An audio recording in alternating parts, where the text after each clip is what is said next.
Have you ever sat down with a notebook full of world-changing ideas, visualized exactly how your successful life would look, and then spent the next 6 hours scrolling through your phone or cleaning your kitchen?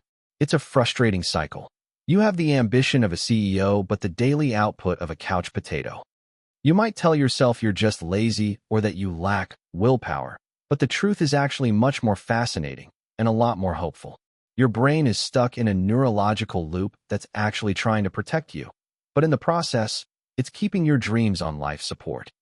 Today, we're going to look at the mind root of why we dream big but do nothing. We'll break down the 4 psychological disguises your brain uses to stop you from starting, and I'll give you a simple, science-backed way to break the loop for good. First, let's talk about the dopamine dreamer. This is the person who spends hours talking about their big plans because, psychologically, imagining success gives your brain a sense of achievement. When you visualize yourself winning, your brain actually releases small amounts of satisfaction. It's like a fake reward for work you haven't even started yet. This reduces your urgency to actually do the hard, boring work because your mind already feels like it's made progress. You're essentially addicted to the potential of who you could be because it feels so much better than facing the reality of who you are right now. Then there's the second type, the perfectionist planner. If you've ever said, "I just need to do more research," or "I'm waiting for the right moment," this is you. Perfectionism is actually a shield against the fear of failure. As long as your dream is just a plan on paper, it's perfect. But the second you start, you risk falling short of your own high standards. So, you stay in the planning phase to protect your self-image. You aren't avoiding the task. You're avoiding the risk of discovering you might not be as good as you hope you are. The third type is the productive procrastinator, and this one is the sneakiest because it doesn't feel like you're doing nothing. You're busy all day. You're color-coding your notes, reorganizing your desk, or watching how-to videos on YouTube. Psychologists call this short-term mood repair. When your big dream triggers a negative emotion like overwhelm or anxiety, your brain swaps the scary task for a safe one that still gives you a sense of accomplishment without any risk of failure. You're moving, but you're running on a treadmill. You aren't actually getting any closer to the goal.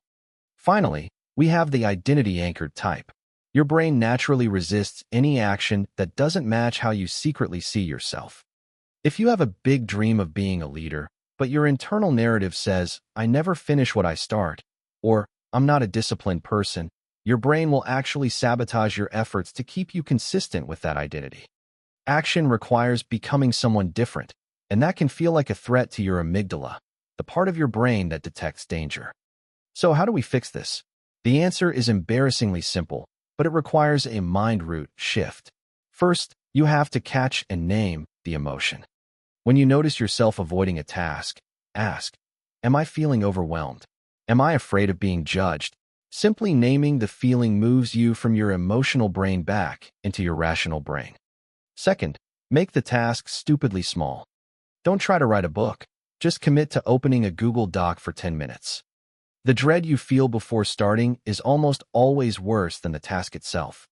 Once you interrupt that avoidance loop, the physical discipline circuit in your brain starts to get stronger, just like a muscle. Which of these types do you relate to most? Are you the dopamine dreamer, the perfectionist planner, the productive procrastinator, or is your identity holding you back? Tell me your type 5 in the comments if you have a different reason for staying stuck. If this helped you realize you're not lazy, just human, hit that like button and subscribe to MindRoot. We're here to help you understand the why behind your what. Remember, MindRoot isn't just a channel, it's a mindset. Stop waiting to feel ready and just start. I'll see you in the next deep dive.